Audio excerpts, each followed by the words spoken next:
Hello दोस्तों। आप सभी को हमारे यूट्यूब चैनल पर स्वागत है। हमारा यूट्यूब चैनल थिंक आईएएस के नाम से है और अभी अभी हम इसको शुरू किए हैं। हम इस चैनल के माध्यम से आप सभी को बिहार करंट अफेयर जिला वाइज पढ़ाने जा रहे हैं और ये 70वीं बीपीएससी के लिए काफ़ी उपयोगी होगा, मुझे लगता है, क्योंकि मैं जब अपने तैयारी के दौरान था तो याद करने के लिए जिला वाइज प्रत्येक ज़िला में क्या हुआ है पिछले 2 साल में, उसके हिसाब से उसको याद किया करता था। तो ये हमारा यूट्यूब चैनल नया यूट्यूब चैनल है जो थिंक आइस के नाम से जाना जाता है और हम चाहेंगे कि आप लोग मेरे चैनल को सब्सक्राइब करें, लाइक करें और वीडियो को शेयर करें ताकि अधिक से अधिक अभ्यर्थियों के पास जो इस परीक्षा की तैयारी कर रहे हैं गंभीरतापूर्वक कम से कम 70वीं बीपीएससी के लिए उसके पास पहुँच जाए। तो चलिए दोस्तों, हम आगे पढ़ाई शुरू करते हैं। सबसे पहला ज़िला जो हमारा है वो पश्चिम चंपारण ज़िला है। पश्चिम चंपारण जिले के जो पिछले 2 साल में जो भी करंट अफेयर्स, जो भी कुछ महत्वपूर्ण घटनाएं रही हैं, उस पर चर्चा करेंगे। सबसे पहला प्रश्न जो है वह है बेतिया के कुमारबाग में टेक्सटाइल पार्क स्थापित किया जाएगा। तो बेतिया के कुमारबाग में टेक्सटाइल पार्क स्थापित किया जाएगा। तो बेतिया जो है पश्चिम चंपारण जिला में है और यहाँ के कुमारबाग में। तो देखेंगे बीपीएससी अब जिला केवल नहीं पूछता कि किस जिला में टेक्सटाइल पार्क स्थापित किया जाएगा, बल्कि अभी पूछ लेता है कि कहाँ। तो बेतिया के कुमारबाग में। और यह टेक्सटाइल पार्क जो है लगभग 3 लाख वर्ग फीट भूमि पर बनाया जाएगा। यह वस्त्रोद्योग होता है, टेक्सटाइल का मतलब वस्त्रोद्योग से है। और दूसरा जो प्रश्न है और दूसरा महत्वपूर्ण जो करंट अफेयर है वह है कि पश्चिम चंपारण के वीतिहरवा में गांधी थीम पार्क स्थापित किया जाएगा। तो वीतिहरवा में गांधी थीम पार्क स्थापित किया जाएगा, पश्चिम चंपारण में है। तो वीतिहरवा में 16 करोड़ रुपए की लागत से यह थीम पार्क बनाया जा रहा है। और थीम पार्क यह 2017 में 20 नवंबर 2017 को माननीय मुख्यमंत्री जी द्वारा इसकी नींव रखी गई थी। और उसी साल जो है चंपारण सत्याग्रह का शताब्दी वर्ष था, क्योंकि चंपारण सत्याग्रह 1917 में हुआ था।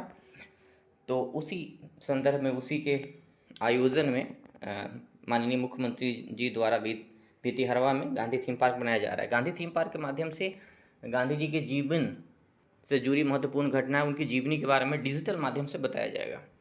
जैसे चंपारण सत्याग्रह के बारे में, राष्ट्रीय आंदोलन में उनकी भूमिका, सविनय अवज्ञा, असहयोग आंदोलन, भारत छोड़ो आंदोलन में उनकी भूमिका को बताया जाएगा। गांधी जी अफ्रीका में जो आंदोलन रंगभेद के प्रति किए उसके बारे में बताया जाएगा।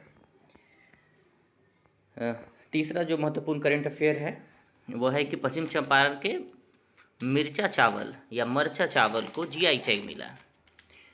तो जो मरचा चावल है यह पश्चिम चंपारण का है। तो एक तो प्रश्न सीधा आ सकता है कि किस बिहार हाल ही में बिहार के किस उत्पाद को जीआई टैग मिला है। तो मरचा चावल हो जाएगा। और यह कहाँ का है? पश्चिम चंपारण का है। लेकिन अभी बीपीएससी हाल फिलहाल में जिस तरीके से पूछ रहा है उसे पूछा जा सकता है कि किस प्रखंड में मिलता है या पूरे जिला में मिलता है। तो मुख्य रूप से पश्चिम चंपारण के चनपटिया प्रखंड में, और चनपटिया प्रखंड के मैनाटार, गौनाहा, नरगटियागंज, रामनगर गांव में इसका उत्पादन बृहद स्तर पर होता है। और जो मरचा चावल है यह काली मिर्च की तरह दिखता है, इसलिए उसका नाम मरचा चावल है। और यह बेहतर सुगंधित होता है, इसका सुगंध बेहतरीन है और स्वाद भी बेहतरीन है, इसलिए पूरे भारत में प्रसिद्ध है। इसको जीआई टैग मिला है। एक सवाल भी यहाँ से आ सकता है कि जीआई टैग कितने साल के लिए दिया जाता है, जीआई टैग देता कौन है, यह भी सवाल हो सकता है पीटी में। तो जीआई टैग जो है 10 साल के लिए होता है। 10 साल में, प्रत्येक 10 साल में उसको रिन्यू करवाना होता है। अन्यथा अगर किसी भी उत्पाद को जीआई टैग मिला है, अगर 10 साल में अपनी गुणवत्ता को खो देता है तो उसका जीआई टैग का जो दर्जा है वो समाप्त भी हो सकता है। और जीआई टैग जो है डब्ल्यूटीओ के ट्रिप्स समझौता है उसी के माध्यम से दिया जाता है। और भारत में जो जीआई टैग रजिस्ट्रेशन एक्ट है उसके माध्यम से हमारे देश में चेन्नई में इसका एक मुख्यालय है, वहीं से जीआई टैग की मान्यता दी जाती है। उसके बाद जो अगला करंट अफेयर है वह है पहली महिला स्वाभिमान बटालियन का मुख्यालय वाल्मीकि नगर पश्चिम चंपारण में होगा।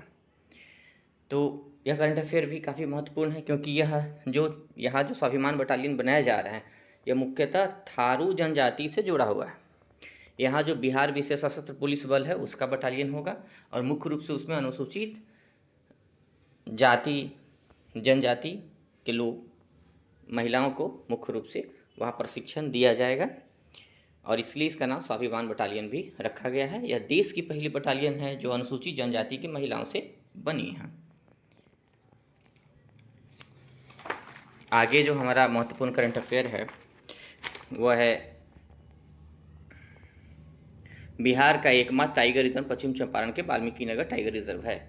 निश्चित तौर पर यह भी काफ़ी महत्वपूर्ण प्रश्न है, क्योंकि यह प्रश्न एक आ सकता है कि पश्चिम चंपारण में है, बिहार के किस जिले में एकमात्र टाइगर रिजर्व है, तो पश्चिम चंपारण में लगा देंगे। लेकिन अब जितना ज़्यादा क्लोज हो रहा है, भू स्थिति भौगोलिक स्थिति का ज़्यादा ज्ञान जो है अभी परीक्षा में बीपीएससी में भी खोजा जाने लगा है, तो इसका अगर हम मुख्य रूप से देखेंगे तो बिहार के उत्तर पश्चिमी चंपारण, तो पश्चिम चंपारण के भी उत्तर पश्चिम में यह टाइगर रिजर्व अवस्थित है और भारत का 18वां टाइगर रिजर्व के रूप में इसको स्थापित किया गया था। और बाघों की संख्या के घनत्व के मामला में पूरे भारत में इसका चौथा स्थान है। 2018 में जो बाघ गणना हुई थी उसके हिसाब से लगभग यहाँ 40 की संख्या में बाघ अवस्थित हैं।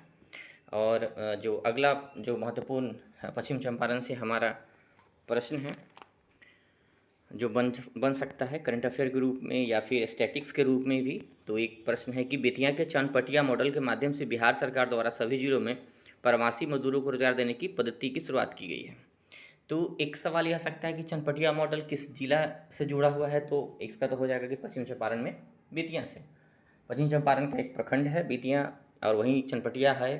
चनपटिया के पास में इस मॉडल का विकास हुआ है और इस मॉडल का जो विकास हुआ मुख्य रूप से कोरोना काल की अवधि में विकास हुआ। जब कोरोना काल हुआ था तो बहुत सारे प्रवासी मजदूर जो भारत के अन्य राज्यों से बिहार में आए थे, चनपटिया और उसके आसपास के जो मजदूर थे, वहाँ के जिला प्रशासन जिलाधिकारी कुंदन कुमार के सहयोग से स्टार्टअप जोन डेवलप किए, जिसमें सभी प्रकार के मुख्य रूप से टेक्सटाइल, वस्त्र उद्योग, लेदर बैग इत्यादि, कंबल, टोपी सारी बनाया जाने लगा और यह मॉडल पूरे भारत में प्रसिद्ध हुआ। और इसकी चर्चा मन की बात नरेंद्र मोदी जी भी कर चुके हैं, जो हमारे देश के प्रधानमंत्री का एक महत्वपूर्ण पहल है मन की बात, जिसमें हम देश में जो भी महत्वपूर्ण चीज़ें होता है, जो उदाहरण होता है अन्य प्रदेश के लिए सीखने के लिए, तो उसकी चर्चा होती है और उसमें भी चनपटिया मॉडल की चर्चा हो चुकी है। तो एक प्रश्न यह भी आ सकता है कि चनपटिया मॉडल जो है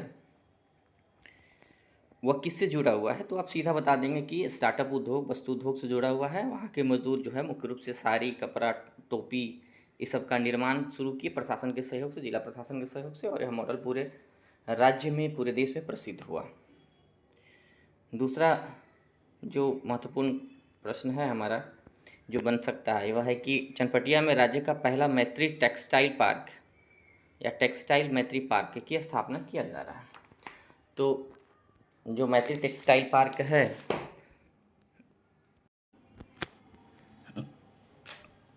पूरे देश में, जो मित्रा टेक्सटाइल पार्क है वो 7 बनाया जा रहा है, उसमें से एक जो है बिहार के चनपटिया में भी बनाया जाएगा। और इसमें राज्य सरकार का जो योगदान होगा, चाहे इक्विटी जो होगा 51% होगा, केंद्र सरकार का 49% योगदान होगा। तो चलिए दोस्तों, हम जो पश्चिमी चंपारण जिला का करंट अफेयर था वो हम लोग समाप्त किए हैं। पूरा तो नहीं, लेकिन लगभग जो महत्वपूर्ण प्रश्न मुझे लगा मैं इस करंट अफेयर के माध्यम से आप लोगों को, मतलब इस सीरीज़ के माध्यम से आप लोगों को बताया हूँ। आगे यह सीरीज जारी रहेगा, तो हमारे चैनल को प्लीज़ लाइक करिए, सब्सक्राइब करिए। Thank you. होपफुल है आप लोग ठीक से रहेंगे।